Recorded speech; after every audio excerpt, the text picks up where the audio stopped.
So welcome back ulit sa YouTube sa ating YouTube channel. So for today's vlog, review natin itong Cardinals. So ito nga pala yung Cardinals sleeper clutch sa bagong labas yan.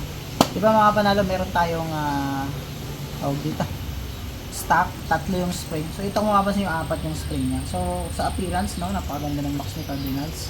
At may nakalagay dito guys, ayan, no, Y16ZR, so sleeper clutch, okay? So pang sniper 155 talaga. So susubukan natin ito sa ating motor, sa ating sniper, yung gray natin. So sa ngayon, reviewin lang natin muna siya kung ano yung itsura nito. Kasi hindi ko pa naman nakikita yung laman nito. Buksan na natin. Ayan, wow. So yun, so pagbukas nyo, may makikita kayo agad na manual. So parang si Uma Racing may manual. Tapos meron siyang sticker na Cardinals kasama. So napapansin ko lang dito guys is walang bolts na kasama, ano. So dito yung spring niya, apat kompleto naman. Okay, so ang tigas ng spring niya, grabe. Siguro ang hyper na ito pag kinabit natin. Hawakan mo dyan ang tigas.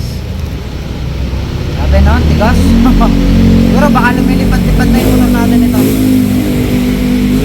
Ayan. Apat na spring yung kasama. Ayan. Ito yung isa. Ito yung isa. May naka-plastic pa. At may nakita ko sa loob na spacer, ano. Hindi ko alam kung para saan yung spacer na yan. Pero makikita natin sa manual. Ayan, o. So ilalagay muna yung bolts, yung spring, tapos yung sunod dun yung bushing.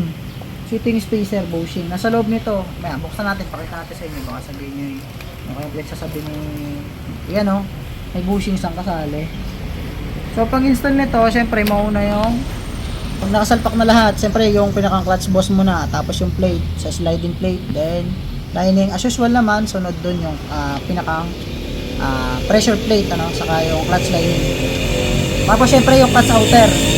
Tapos susunod yung spring, tapos susunod na tong yung bushing. Tapos sunod na yung bolts, okay? So ituturo din natin sa inyo yan, ano, pagkakabit. Pero dito pa lang may kakabit nyo na kasi meron siyang manual, ano. So ganun kaganda. So pwede pala siya sa R15, saka sa MT15 na yan, no.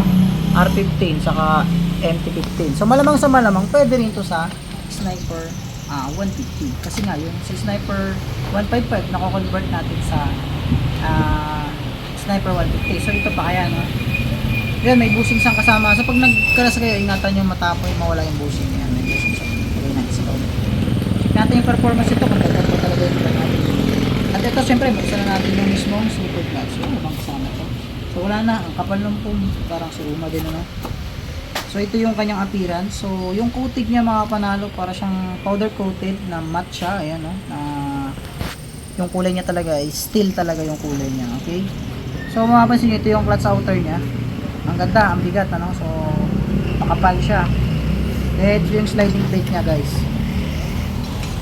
Yun, ito yung sliding plate. So ito yung pinakang ito na nga, isang buong sleeper clutch. Okay? So sliding plate. So hindi pa po kasaling lining dyan. Walang kasamang lining.